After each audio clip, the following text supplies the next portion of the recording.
Supreme court में अरविंद केजरीवाल को चुनाव प्रचार के बहाने रिहा करने की एक तरह से तैयारी चल रही है, क्योंकि सुनवाई के दौरान सुप्रीम कोर्ट ने जिस तरह से संकेत दिए उससे तो यही लगता है कि यही वजह है कि ईडी के केजरीवाल की अंतरिम जमानत याचिका को खारिज करवाने के लिए अपनी पूरी ताकत लगा दी है। सुप्रीम कोर्ट में केजरीवाल की याचिका पर सुनवाई के दौरान तो ईडी ने इसका पुरजोर विरोध किया ही, साथ ही अब ईडी ने सुप्रीम कोर्ट में हलफनामा दाखिल कर बेहद कड़े शब्दों में अंतरिम जमानत देने का विरोध किया है और ये सवाल भी पूछ लिया कि अगर अंतरिम जमानत दी गई तो फिर किसी राजनेता को कैसे गिरफ्तार कर पाएंगे, क्योंकि इस देश में तो सालों भर चुनाव होते ही रहते हैं और संविधान और कानून की किसी किताब में नहीं लिखा कि चुनाव प्रचार कराना मौलिक अधिकार है। यहाँ तो उम्मीदवार तक को जमानत नहीं दी जाती। प्रचार के लिए तो केजरीवाल ऐसा क्या खास है, ऐसी क्या विशेष परिस्थिति है जिसके कारण केजरीवाल को अंतरिम जमानत दी जाए। इसके साथ ही सूत्रों के हवाले से खबर आई कि एजेंसी केजरीवाल के खिलाफ सप्लीमेंट्री चार्जशीट दाखिल कर सकती है।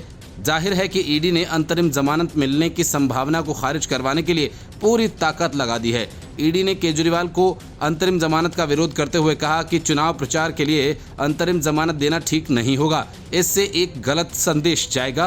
कोई भी अपराधी अंतरिम जमानत के लिए इसका हवाला देने लगेंगे और अंतरिम जमानत मांगने लगेंगे। ईडी का कहना है कि चुनाव प्रचार के लिए अंतरिम जमानत देना तो न तो संवैधानिक और न ही मौलिक और न ही कानूनी अधिकार है।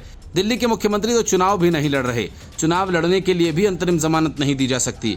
ईडी जानती है कि अगर इस समय अरविंद केजरीवाल को जमानत मिली तो वो अपनी राजनीतिक रैलियों में इसका भरपूर प्रयोग करेंगे। सांसद संजय सिंह का उदाहरण सामने है।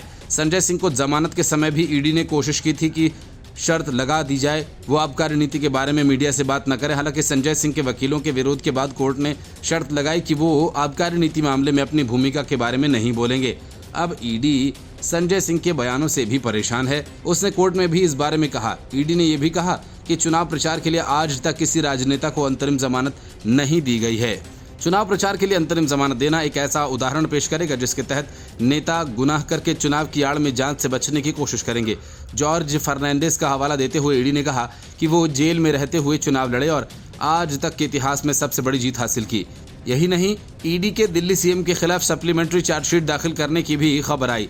जाहिर है इसका भी हवाला देकर ईडी अंतरिम जमानत विरोध कर सकता है। ईडी का कहना है कि मुख्यमंत्री को भी आम आदमियों की तरह ही अपनी नियमित जमानत दाखिल करनी चाहिए, अंतरिम नहीं। Bureau report, news of India.